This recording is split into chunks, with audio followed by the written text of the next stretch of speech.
आज हम स्टार्ट करने वाले हैं साइंस 1 का 5th chapter, that is the heat. ठीक है, तो सबसे पहले हीट से हीट और टेम्परेचर इन दोनों के बीच का डिफरेंस हमें पता होना चाहिए। हमें लगते हुए वो सिमिलर दिखते हैं, लेकिन यस उनमें डिफरेंस है।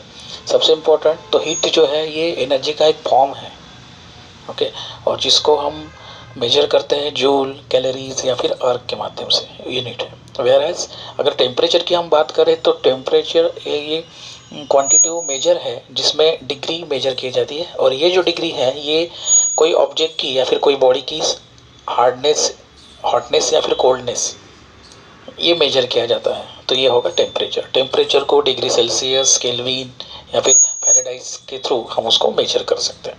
ठीक है, तो हम लोगों ने ये देखा है कि हीट जो ट्रांसफ़र होती है, जैसे एनर्जी है, मैंने बोला कि एनर्जी, हीट एनर्जी का एक फॉर्म है, तो एनर्जी ये ट्रांसफ़र होती है from one form to another, है ना। तो ऐसे ही एनर्जी जब ट्रांसफ़र होती है तो कभी कंडक्शन के माध्यम से, कभी कन्वेक्शन के माध्यम से, कभी रेडिएशंस के माध्यम से ये हीट ट्रांसफ़र होते रहती है।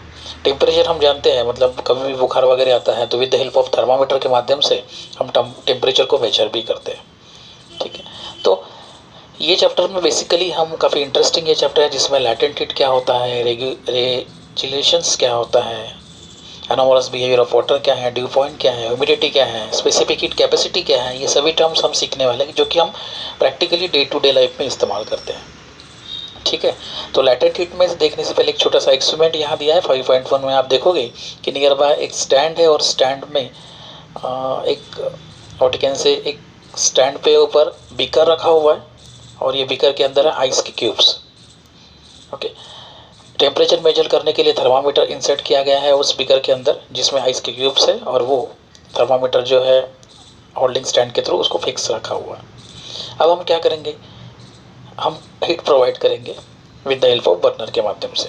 ठीक है, तो यहाँ आप एक चीज़ देखोगे कि, और यही चीज़ हम फिर ग्राफ के माध्यम से भी सीखेंगे सो दैट आपको इजीली समझ में आ जाएगा।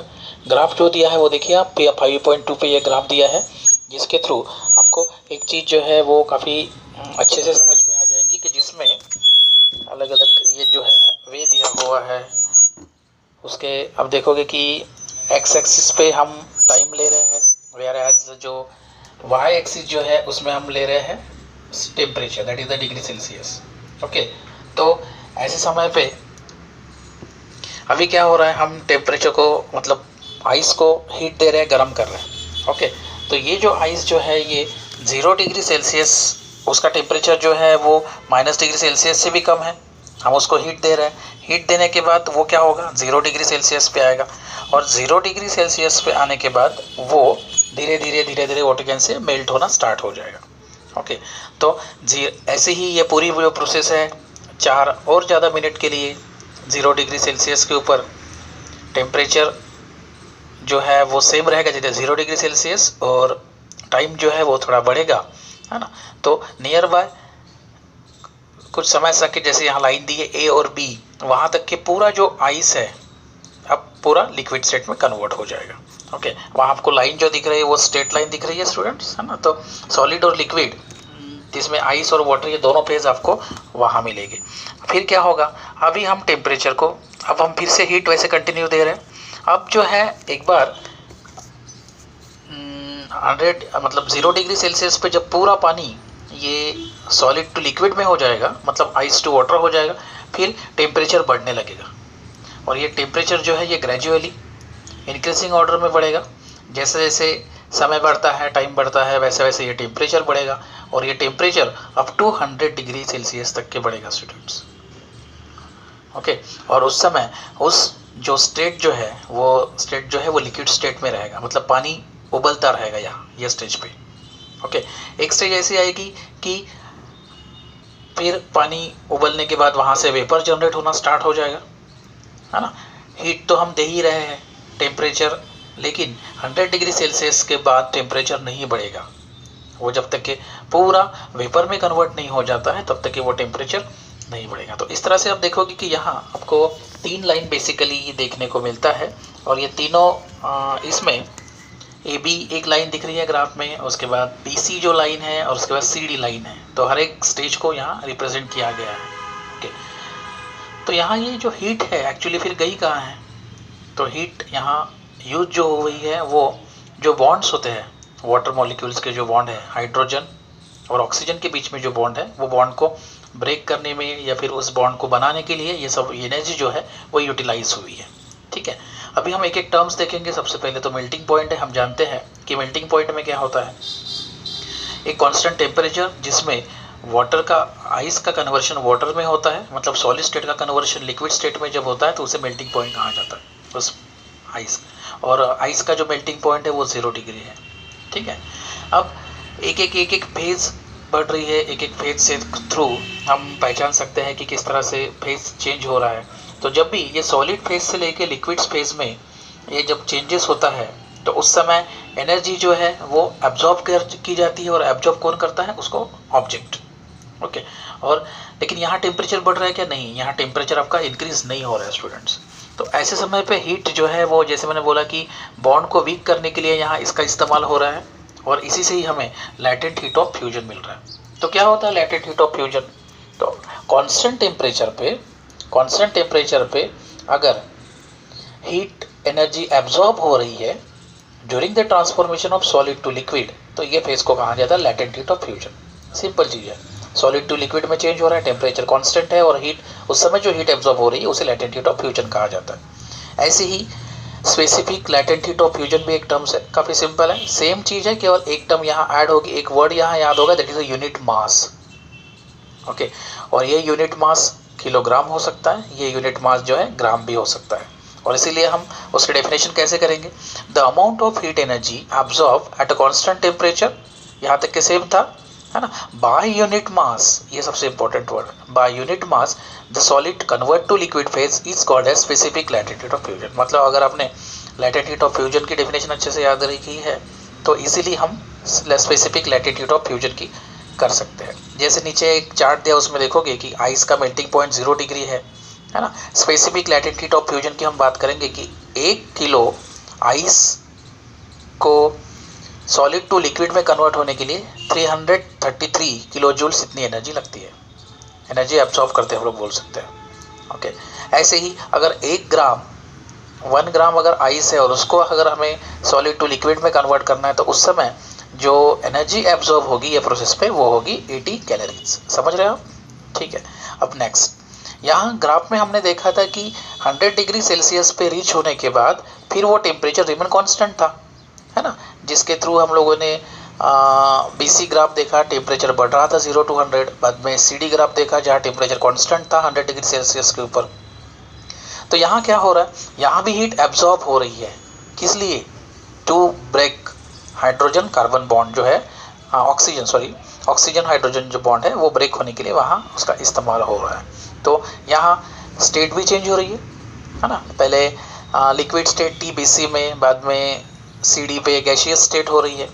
तो यहाँ बॉइलिंग पॉइंट एक कंसेप्ट ऐड हो रहा है। बॉइलिंग पॉइंट क्या है? ये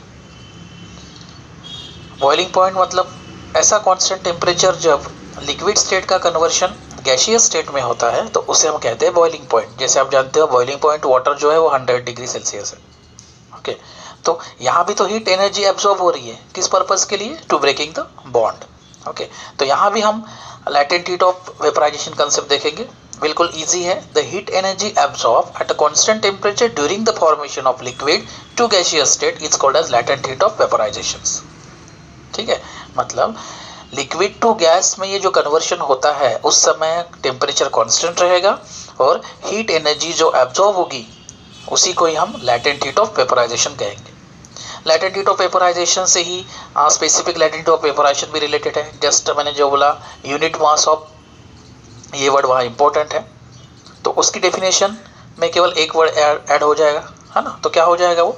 the amount of heat absorb, energy absorb at a constant temperature by a unit mass of a liquid to convert to gaseous phase is called as specific latent heat of vaporization। मैंने जैसे बोला कि unit mass, इसमें ये kilo gram हो सकता है, unit mass जो है आपका ग्राम भी हो सकता है। ठीक है, फिर से आप देखोगे जो चार्ट दिया है उसमें वाटर का जो है बॉइलिंग पॉइंट जो 100 डिग्री सेल्सियस है, और उसकी specific latent heat of vaporisation की अगर बात करें तो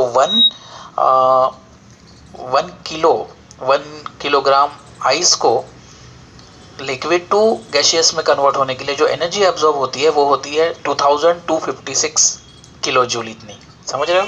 और ऐसे ही अगर 1 ग्राम आइस है और उसको अगर हम liquid state to gaseous state में उसे कन्वर्ट कर रहे हैं तो उसमें लगने वाली जो एनर्जी एब्जॉर्ब जो हो रही वो है 540 कैलोरीज, है ना। तो इस तरह से ये basic definition, melting point, boiling point, उसके बाद लैटेंट हीट ऑफ फ्यूजन, उसके बाद specific latent heat of fusion, उसके बाद latent heat of vaporisation, specific latent heat of vaporisation, ये सब चीज़ें हमें अच्छे से पता होनी चाहिए। उसके बाद है एक important concept that is the regulations. ये रेगुलेशंस का प्रैक्टिकल एप्लीकेशन आप लोगों ने कई बार किया होगा, है ना। वो आइस जो होता है ना, आइस के गोले आप लोग खाए होंगे बचपन में या फिर अभी भी खाते होंगे। तो वहाँ क्या करता है, वो आइस को ऐसे प्रेस करता है, कलर्स डालता है, फिर आपके उसमें एक व्हाट से पकड़ने के लिए, होल्डिंग के लिए उसमें एक काड़ी डालता है और फिर वो हमें देता है। तो वो आइस ऐसे पकड़ के क्यों रहता है, वो क्यों टूट नहीं जाता है, बिकॉज ऑफ द रेगुलेशंस के माध्यम से। ठीक है, यहाँ एक छोटी सी एक्टिविटी हम करेंगे जिसके थ्रू आपको ये बेसिक कंसेप्ट क्लियर हो जाएगा। एक टेबल, उसके ऊपर हम ले रहे हैं आइस का एक व्हाट से स्लैब बोल सकते हैं हम लोग उसे। तो इस आइस के स्लैब को हम ब्रेक करेंगे with the help of wire के माध्यम से। ठीक है, एक वायर लेंगे, बीच में रखेंगे और फिर उसको दोनों तरफ से जो वायर के दो अपोजिट एंड है उसमें हम वेट रखेंगे सो दैट प्रेशर अप्लाई हो। ठीक है, तो यहाँ क्या होगा, जब भी हम प्रेशर अप्लाई करेंगे तो वो जो है थ्रेड जो है वो नीचे नीचे आएगा, बराबर है। तो जब वो नीचे आएगा, ऐसे नीचे नीचे आते रहेगा, तो क्या लगता है कि आइस टूट जाएगा? नहीं, यहाँ आइस टूटता नहीं है स्टूडेंट, क्योंकि यहाँ रेगुलेशन ये कंसेप्ट होता है।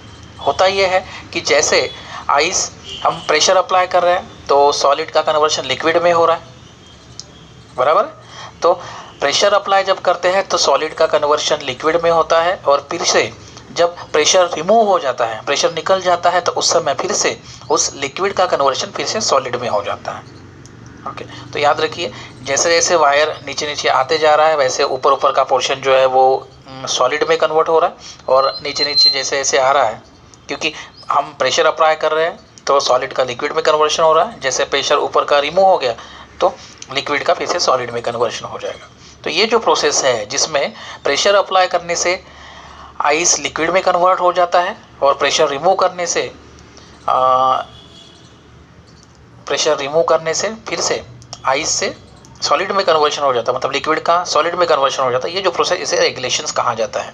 हम जानते हैं मेल्टिंग पॉइंट जो आइस का है वो 0 डिग्री सेल्सियस है। तो प्रेशर, अगर प्रेशर देने से उसका जो मेल्टिंग पॉइंट है वो 0 डिग्री सेल्सियस से और कम हो जाता है, दैट मीन्स क्या हो जाएगा, आइस जो है वाटर में कन्वर्ट हो जाएगा।